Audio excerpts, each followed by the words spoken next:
한 목소리로 고백하겠습니다. 관광객은 요구하고 순례자는 감사한다. 한 번 더 우리 고백합니다. 관광객은 요구하고 순례자는 감사한다. 프랑스와 아르마네라는 사람이 있는데요. 이 사람이 이제 프랑스 언론인이기도 하고 영화 감독이기도 합니다. 이 아르마네라는 사람이 어느 날은 이제 2003년도에 한 유명한 작가를 만났어요. 작가를 만나서 이런저런 대화를 하다가 그런 질문을 한 거예요. 유명한 작가니까 당신이 만약에 무인도에 갇히게 된다면 그때 책을 딱 3권만 가질 수 있다면 그 책을 어떤 책을 가지고 가겠습니까? 이렇게 질문을 한 거예요. 그랬더니 그 유명한 작가가 이제 대답을 해준 겁니다. 이런 책. 근데 막상 그 대답을 들어보니까 이 질문이 참 흥미로운 질문이다 생각이 든 거예요. 그때부터 이 사람이요, 전 세계적으로 유명한 작가, 정말 이름만 들어보면 한 번쯤 들어봤을 것 같은 그런 작가들 196명에게 이 질문을 합니다. 당신이 만약에 무인도에 갇히게 된다면 딱 책 3권을 그렇게 가지고 갈 수 있다면 어떤 책을 가지고 가겠습니까? 그러다 단서를 달았어요. 좀 질문 좀 하다가 단서를 단 게 성경책은 빼고 말해주세요. 왜냐하면 많은 작가들이 성경책을 가지고 가겠다, 뭐 단지 신앙적인 이유뿐 아니라 거기 여러 이유로 성경책을 가져가겠다, 그래서 성경책을 빼고, 그런데 어떤 작가는 그럼 난 17세기 번역된 그 성경을 가지고 가겠다, 뭐 이런 사람도 있었고, 근데 진짜 성경책을 빼고 그 한번 어떤 책을 가지고 갈지 말해달라고 했더니 196명의 작가들이 서로 각자 다른 책들을 이야기했겠죠. 중복되는 것도 있었고요. 그 중에 가장 많이 그러니까 가장 많이 선택된 책이 마르셀 프루스트라는 사람이 쓴 잃어버린 시간을 찾아서라는 그런 소설입니다.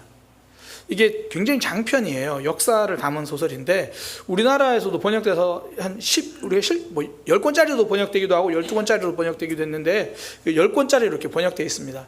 무인도를 갈 때 가지고 가고 싶은 책이라잖아요. 제가 안식을 할 때 이 책을 탁 사들고 가서 봐야겠다, 그리고 탁 펼쳤어요. 10권짜리인데 한 2권 보다가 덮었어요. 무인도에서 바다를 보는 게 더 재밌겠다. 저는 그랬어요. 그래서 어렵더라고요, 책이.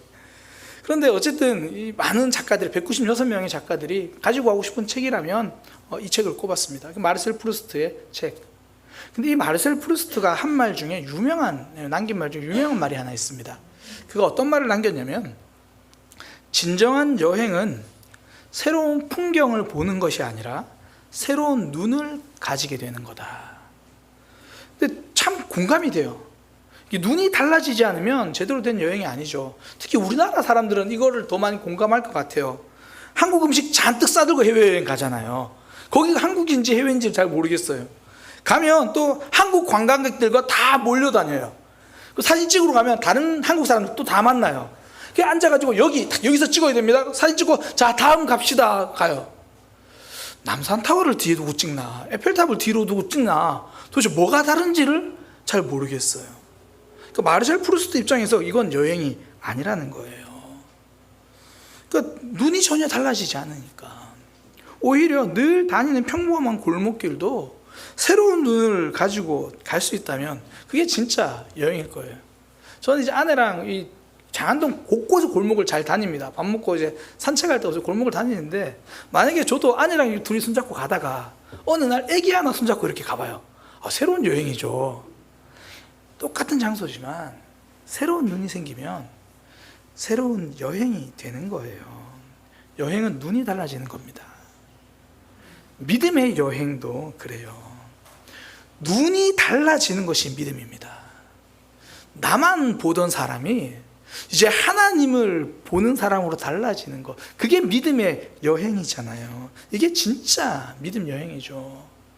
교회를 다닌다고 말하지만 하나님은 보지 못하고 여전히 나 자신만 보고 있다면 그건 믿음의 출발도 아직 못한 겁니다. 그래서 마귀가 누군가 교회를 나가려고 하면, 교회 나가는 걸 못 막으면요, 그 다음 차선책을 뭘 쓰냐면 사람만 보고 와라 그래요.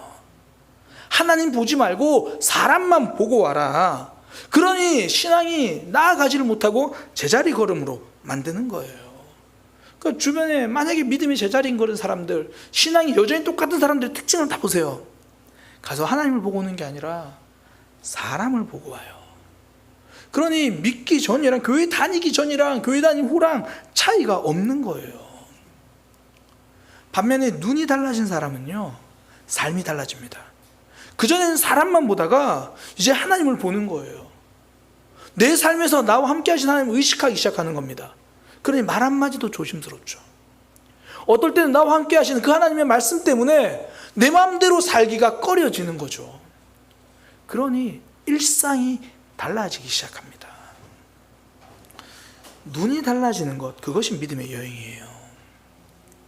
오늘 본문은요, 집을 나가버린 아들이 돌아온 것을, 다시 돌아온 걸 기뻐하는 그 아버지의 비유인데, 오늘 맥추감사 주일을 맞아서요, 저는 오늘 이 말씀에, 이 성경 말씀, 예수님의 비유를 특히 이 집 나갔다가 돌아오는 이 아들의 눈, 그의 관점이 어떻게 달라졌는지 그걸 중심으로 좀 이 말씀을 함께 나누려고 합니다. 그러니까 집을 나갔던 아들, 나갈 때는 그가 무엇을 바라보고 있었고 돌아올 때 그는 눈이 어떻게 달라졌는지 그 관점으로 함께 보려고 합니다. 이런 관점으로 본다면요, 이 아들은 나갈 때는 나 자신을 보던 아들인데 이후에는 아버지를 보면서 돌아와요. 이게 그의 여행입니다. 이게 믿음이죠. 이 아들이 처음에는 자신의 것만 봐요. 자기 중심의 눈이거든요. 누가복음 15장 12절입니다. 아버지한테 하는 말이 이거예요. 아버지요, 재산 중에 내게 돌아올 분깃을 내게 주소서.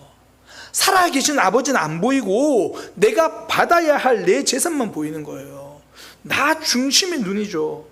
그러니 재산 안 나눠주는 아버지가 야속합니다. 아니, 단순하게 생각해 보자고요. 아들이 어느 날, 아버지 저한테 물려줄 거 있잖아요, 그거 미리 주세요. 그럼 어느 아버지가, 그래, 네가 드디어 철이 들었구나, 자 가지고 다시는 보지 말자, 이럴 아버지가 어디 있어요.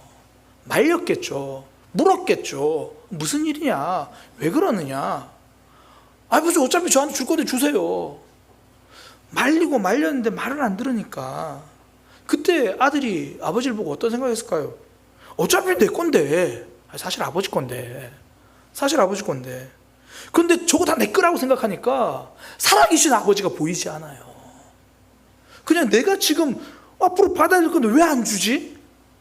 내가 이거 누려야 될 건데 왜 아직 이 응답이 없지? 이것만 보고 있는 거예요. 우리가 언제 하나님을 놓칩니까? 내 것만 보고 있을 때 하나님 놓쳐요. 하나님 이거 이렇게 해줘야 되는데 내 계획만 보고 있으니까 하나님을 놓쳐요. 더 이상 하나님의 계획도 눈에 들어오지 않고 하나님의 일하심도 눈에 들어오지 않고 내 생각에 빠져 있으니까 하나님의 말씀도 들어오지 않아요. 나는 이 문제밖에 안 보이는 내 중심의 눈이죠. 이런 둘째 아들의 눈이 바뀔 때가 있습니다. 집을 떠난 이유인데요, 거기서 나만 보던 눈이 아버지를 향하기 시작해요. 누가복음 15장 17절인데 이렇게 하는 거예요. 이에 스스로 돌이켜 내 아버지에게는, 이 아들이요, 집을 나가고 나서 아버지 생각을 처음 하는 때가 이때입니다. 내 아버지에게는 가진 거 다 잃어버렸고요, 배가 고프니까 아버지 생각이 나요. 앞서 말씀드린 것처럼 성경에 보면 그전에는 아버지 딱 요구할 때 말고는 아버지 생각을 한 번도 안 하거든요. 이때 아버지 생각해요. 그냥 자기만 보다가 내 삶을 살았는데 가진 거 다 잃고 나니까 시선이 달라져요. 그리고 이때부터 이 사람의 방향이 전환됩니다. 이제 아버지께로 향해요. 15장 18절에 보면 내가 일어나 아버지께 가서, 그전에는 아버지를 등 돌리며 갔습니다. 이제 방향이 달라졌어요. 아버지께로 간대요. 관점이 바뀌고요, 방향이 달라집니다. 그전에는 내가 아버지께 받아야 할 것만 봤어요. 늘 요구하는 삶이죠. 12절 다시 보면 그렇습니다. 내게 돌아올 분깃을 내게 주소서. 주세요, 주세요. 나 이거 있어야 됩니다. 내 거잖아요. 왜 안 해줍니까? 요구하던 삶이에요. 그런데 아버지 집에 돌아와서는 받아주시는 것만으로도 감사한 삶이 돼요. 21절에 보면 이렇게 말하잖아요. 이게 아버지 집에 돌아와서 아버지 보고 처음 하는 말이거든요. 21절에 아버지, 내가 하늘과 아버지께 죄를 지었사오니 지금부터는 아버지의 아들이라 일컬음을 감당하지 못하겠습니다. 그전에는 그랬을 거 아니에요. 아버지 왜 안 줘요? 난 아버지 아들도 아니에요? 이렇게 말하던 아들이 이젠 저는 아들이라고 불릴 자격도 없습니다. 다르게 말하면 아들이라고 불러주는 것만으로도 저는 감사합니다.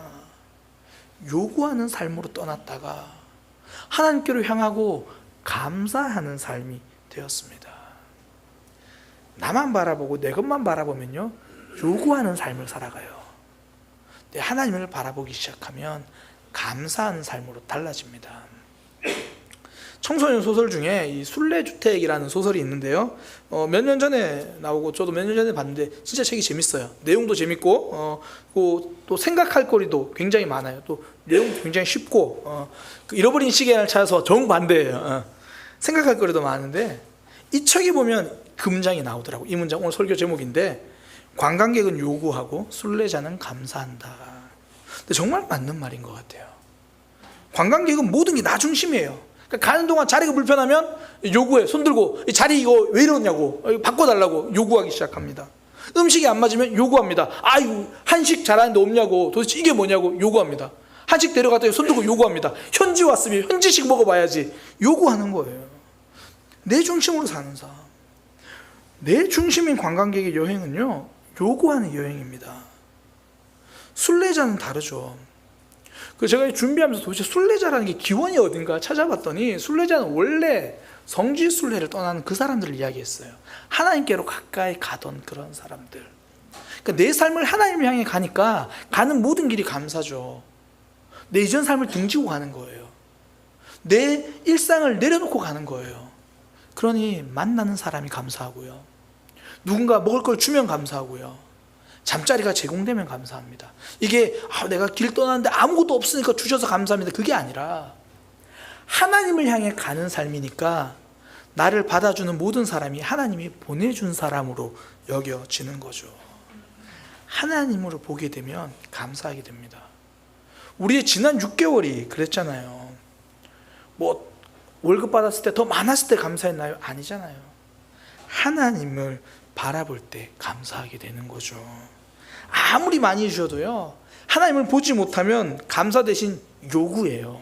하나님, 먹고는 살 수 있는데 애들 교육은 안 되잖아요 지금. 하나님, 이제 애들 잔치도 치러야 되는데 하나님 이거 안 되잖아요. 어떤 부모는 이것도 해준다고 저것도 해준다고 하는데 저는 지금 이게 뭐예요? 주신 것은 싹 잊어버리고 하나님을 보지 못하니까 처음부터 끝까지 다 이걸로 안 된다는 마음뿐이죠. 하나님 보면 달라져요. 내가 여기까지 온 게 은혜구나. 힘들고 어려웠던 시절 버티고 이 자리에 내가 예배할 수 있다는 게 감사구나. 내 삶에서 하나님을 볼 때 감사할 수 있습니다. 사실 관계도 그래요. 내가 이 사람을 선택한 게 아니고 하나님이 내게 붙여주신 사람이에요. 그러니 그 사람의 연약함을 보고도 품으며 감사하고, 우리 공동체도 그렇고요. 내 힘으로 살아온 삶, 우리의 인생이 그래요. 하나님의 은혜로 살아왔죠. 지난 우리의 삶, 하나님을 보면 감사할 수 있습니다. 반면에요, 나만 보고 요구하던 삶은 흉년의 때를 견디지 못해요. 흉년을 이기지 못합니다. 누가복음 15장 13절에 보면 아버지를 떠난 아들의 모습이 이렇게 나와요. 며칠 후에 이제 재물을 아버지가 준 거 가지고 나가요. 갔다가 먼 나라로 가서 거기서 호랑방탕 낭비하는 거거든요. 그리고 이제 흉년이 들었다고 뒤에 나오는데 그때 흉년을 못 견뎌요. 누가복음 15장 16절에 그가 돼지 먹는 쥐염 열매로 배를 채우고자 하되 주는 자가 없더라. 왜 아버지께 달라고 해서 나갔나요? 내가 그 돈 가지고 살면 더 잘 살 수 있다 생각했어요. 내 힘으로 살면, 내 계획으로 살면 훨씬 괜찮을 줄 알았어요. 그런데 안 되더라는 거예요. 흉년이 찾아오니까 돼지를 치겠다고, 돼지를 치면서라도 살아보겠다고 몸부림치는데 안 되더라는 거예요. 내 힘으로 사는 사람들의 큰 특징, 흉년이 오면 무너집니다. 주변에 봐도요, 내 힘으로 살려던 사람들이 있어요. 관계도 내 힘으로 풀어가려고 하고 내가 계획하고, 좋을 때는 잘 표가 안 나요. 좋을 때는 몰라요. 근데 힘든 문제가 생기면요, 내 힘으로 헤쳐나가지를 못합니다. 그러니까 집이 튼튼한지 안 튼튼한지도 지진이 나보면 알 수 있듯이 인생의 흉년 들면 다 드러나요. 나만 보는 삶은 흉년을 이기지 못해요. 성경에서 그 이야기가 창세기에 나오잖아요. 애굽 왕 바로, 그 어느 날 애굽 왕 바로가 꿈을 꾸는데요, 살찐 소와 굉장히 비쩍 마른 소가 꿈에서 보입니다. 충실하고 풍성한 이삭, 그리고 완전 말라 비틀어진 그 이삭이 꿈에 보여요. 그러니까 하나님께서 흉년을 대비하라고 꿈으로 알려주시잖아요. 알려주시는데도 못 알아듣습니다. 이거 도대체 무슨 꿈이지? 사람들 다 불러 모아놓고도 답이 없어요. 이 사람은 애굽의 왕입니다. 고대 이집트 파라오, 그 가진 힘을 가지고도 흉년의 때를 알지도 못하고 대비하지도 못해요. 지금도 그렇죠. 하나님이 계속 말씀으로 알려주시는데 여전히 내 생각이 갇혀있는 사람들은 문제를 돌파하지를 못해요. 그러니까 똑같은 걸로 씨름하고 똑같은 걸로 아파해요. 문제 형태만 바뀌죠. 이 문제였는데 이번엔 저 문제고, 이번엔 새 문제고, 계속 변주되는 그 문제를 견디지를 못하는 거예요. 내 힘으로 관계의 흉년을 풀지 못합니다. 말 잘해서 푸는 거 아니에요. 인생을 내 힘으로 풀지 못합니다. 결국 하나님 앞에 나올 때 풀리게 되는 거예요. 애굽왕 바로 애굽왕 바로는요, 끝내 이 문제를 못 풀어요. 누가 푸냐면 하나님과 동행한 사람 요셉이 와서 이 문제를 풀어줘요. 이건 하나님이 흉년의 때를 알려주신 겁니다. 풍년의 때 잘 대비하면 됩니다. 우리 삶도 왜 흉년이 없습니까? 지금 장마할 때 비 오는 것처럼 내 인생이 막 계속 비 오고, 이게 내일은 좀 나아질 줄 알았는데 내일 또 비 오고, 그 다음 비가 안 오니 했더니 이제는 먹구름이고, 이제 그 다음은 나아지겠지, 또 비고. 매년 장마가 오듯이 돌아보면 매년 아픔이 없었던 때가 없잖아요. 그때 내 힘으로는 돌파가 안 돼요. 하나님 붙들고 의지할 때 돌파가 됩니다. 성도는요, 내 힘으로 안 될 흉년을 만나면 하나님을 봐요. 삶의 흉년, 그때가 하나님을 바라볼 때입니다. 그러니까 성도에게 흉년은요, 죽으라는 죽음의 자리가 아니라 전환점의 순간입니다. 이 아들이 그래요. 인생의 흉년을 만나니 아버지 집을 생각하잖아요. 오늘 17절을 정말 많이 살펴보는데 이 17절이 전환점이라서 그래요. 17절에 보면 이에 스스로 돌이켜 이르되 내 아버지에게는 양식이 풍족하다. 아버지를 생각하잖아요. 하나님이 우리 인생, 우리가 하나님 믿고 있지만 풍년이 찾아올 때가 있거든요. 흉년이 찾아올 때가 있어요. 하나님이 우리 인생에 흉년을 허락하실 때가 있습니다. 하나님 믿고 있는데도 다 막아주진 않으세요. 근데 성도는 그 아픔을 통해서 눈이 달라지는 거예요. 하나님을 보는 겁니다. 그때부터 인생이 달라지죠. 이스라엘 백성들이 광야에서 그랬어요. 광야는요, 모든 게 흉년입니다. 물도 없죠. 먹을 것도 없어요. 안전도 없어요. 광야 자체만 본다면 미래도 없습니다.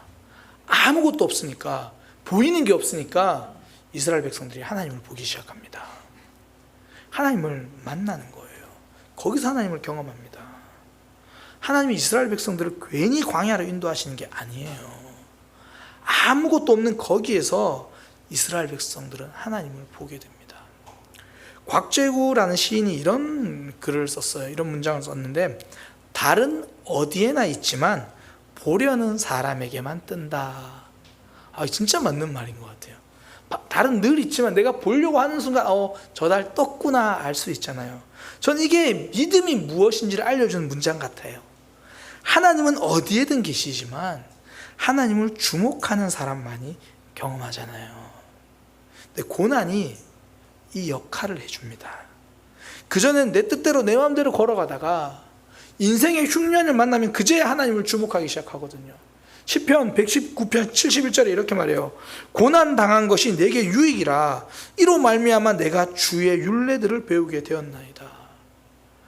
사실 정말 인정하기 싫은 이야기지만 근데 이게 진리예요. 하나님이 못된 분이라서 이런 게 아니라 사람들이 너무 둔해서 그래요. 아버지가 둘째 아들을 미워해서 너 돼지가 먹는 그 열매도 못 먹는 그 자리로 내가 쫓아보내겠다, 이게 아니었잖아요. 아버지 집의 풍성함을 모르고 아버지의 사랑에 무디져서 떠나갔던 그 아들, 그럼에도 불구하고 아버지의 사랑을 기억하니까 흉년의 때에 다시 아버지를 떠올리죠. 인생의 흉년은요, 하나님과 새롭게 시작할 수 있는 전환점의 시간입니다. 우리 삶 때로는 아픔이 있고 때로는 갈등도 있고 그 순간을 하나님께로 향하는 전환점으로 삼는 저와 여러분이 되기를 소망합니다. 이 아들이 그런 거예요. 계속 17절, 내 아버지께는 양식이 풍족한 일꾼이 얼마나 많은가. 이제 아버지를 떠올리기 시작했어요. 그러면 이제 어떡합니까? 아버지께로 방향을 돌리죠. 18절에 내가 일어나 아버지께 가서 이르기를. 방향이 달라졌어요. 그리고는 더 이상 요구하는 삶이 아니에요. 15장 19절, 지금부터는 아버지의 아들이라 일컬음을 감당하지 못하겠나이다. 받아만 주시면 감사하겠습니다. 달라지죠. 요구하는 삶에서 감사하는 삶이 돼요. 더 이상 이거 다 내가 받아야 되는데 라고 당당하지 않아요. 은혜를 깨닫고 감사를 고백해요. 이 삶이 길을 제대로 찾은 삶이잖아요. 오늘은 맥추감사 주일로 지킵니다. 사실 맥추감사라는 게 뭐 단어만 보면 보리를 수확하고 감사하는 건데, 우리 중에 보리 농사 짓는 분 없잖아요. 제가 상추 농사 짓는 분들을 봤어요. 저한테 잘 갖다 주셔서 맛있게 먹고 있습니다. 근데 보리 농사를 안 짓지만 우리가 맥추감사 주일 지키는 것, 7월 첫째 주에 상반기를 돌아보면서 내가 놓쳐버린 감사를 다시 한번 깨닫고 그 하나님을 바라보는 거죠. 오늘 이 맥추감사 예배를 통해서 내가 놓쳐버린 그 감사를 회복하는 저와 여러분이 되기를 소망합니다. 그러기 위해서 딱 한 가지 말씀 살펴볼 건데요. 지금 내 삶에 영혼의 흉년이 왔다는 것을 직시하는 거예요. 오늘 17절 그가 마지막에 하는 말이 뭐냐면, 나는 여기서 줄여 죽는구나. 나는 여기서 줄여 죽는구나. 내 힘으로 할 수 있는 게 아니었구나. 내 인생 처절한 흉년이 와서 내 힘으로 안 되는구나. 이거 직시하는 거예요. 그걸 알면 그때부터 방향이 전환되거든요. 제가 아는 이제 어떤 집사님이 삶을 나눠주시는데, 그 삶이 그렇더라고요. 그 전까지 이제 젊을 때 소위 말하는 잘 나가는 뭐 그런 사업을 하고 잘 나가던 사람이에요. 보통 잘 나가는 사람이었다라고 말하면 문제가 생기잖아요. 요즘 이야기하면 크게 두 가지예요. IMF거나 아니면 코로나거나. 그분은 이제 IMF 때 사업이 이제 망한 거예요. 근데 마음속에서 늘 이제 그런 마음이 있었대요. 아이고, 내가 이런 걸로 넘어져? 뭐 회복될 거야. 금방 재기할 거야. 그때 그 이야기를 하던 그분이 이제 직접 해준 표현이에요. 아직 정신을 못 차렸다는 거죠. 그때는 정신을 못 차리고. 그런데 이제 계속 줄어드니까 더 이상 안 되겠더라. 또 주변에서 그래도 사랑하니까 또 아끼는 마음에 조언해 주잖아요. 아이, 그러고 있지 말고 나랑 같이 일하러 다니자. 내가 일하는데 와서 너도 일을 해. 근데 그때 드는 생각이, 내가 그런 일을 한다고? 내가 현장에 나가 일을 한다고? 아, 그건 아니지. 말 그대로 배가 아직 부른 거예요. 그런 거예요. 내 인생의 흉년을 제대로 받아들이지 못해요. 그런데 줄어들으니까 더 이상 안 되겠다. 인생의 방향이 전환된 겁니다. 내 삶에 그걸 깨달으니까 더 이상 내가 소망이 없는 흉년이구나. 그리고 이제 현장에 나가고 일하기 시작한 거예요. 지금은 현장에서 본인 사업하면서 신앙생활 잘하고 있습니다. 페인트를 얼마나 잘 칠하시는지 모르겠어요. 전환점의 시작은요, 내 삶의 흉년을 받아들이는 거예요. 아, 나는 소망이 없구나. 그때부터 마음이 낮아지고 제대로 사는 길을 찾아요. 예수님 말씀하신 게 그거잖아요. 마태복음 5장 3절에 심령이 가난한 자는 복이 있나니 천국이 그들의 것이다. 더 이상 높아질 수 없는 그 가난한 마음에 하나님이 임하신다는 거예요.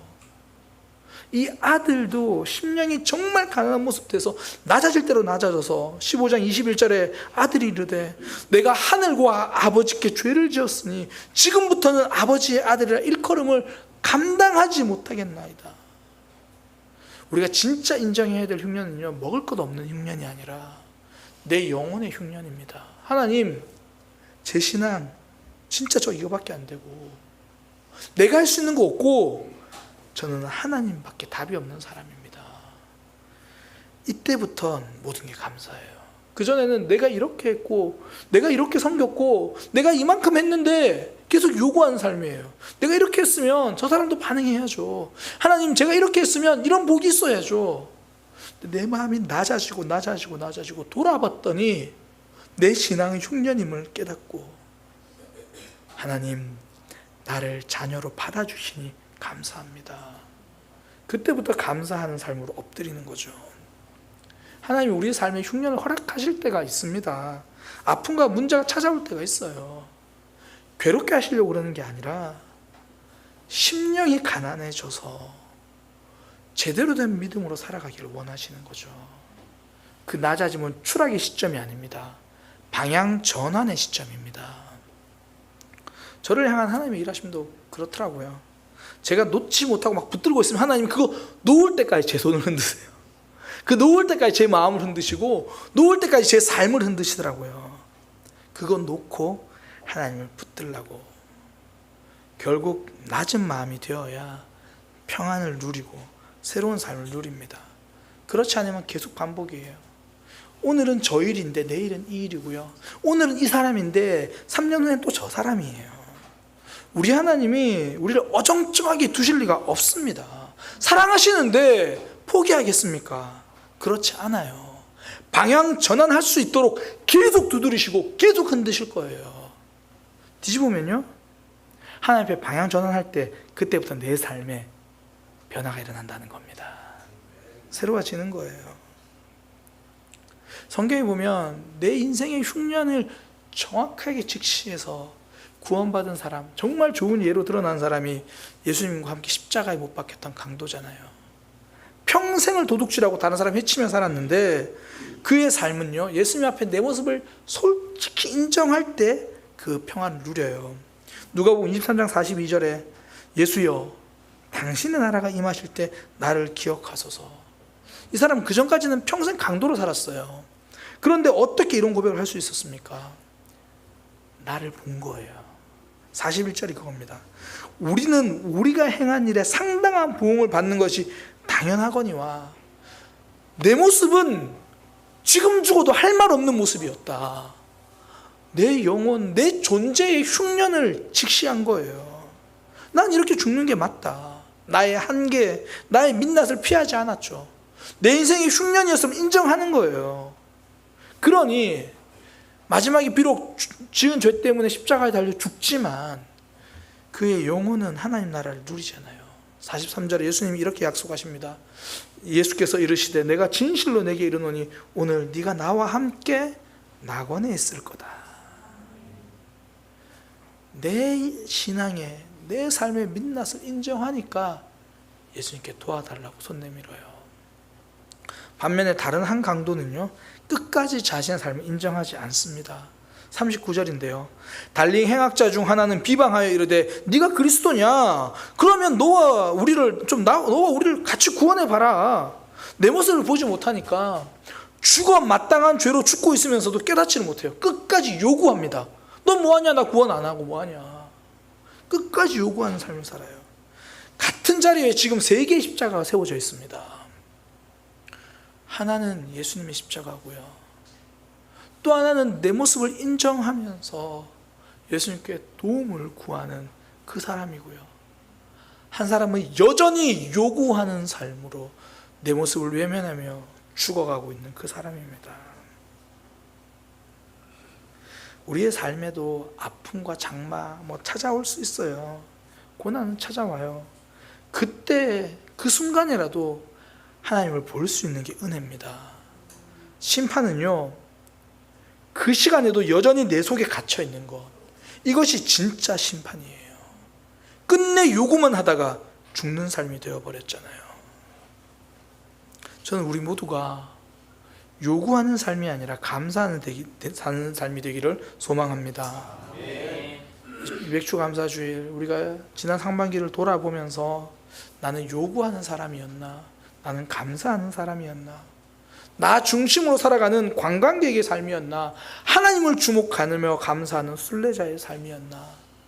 인생의 흉년의 때가 오면요, 내 힘으로 살던 사람은 견디지를 못합니다.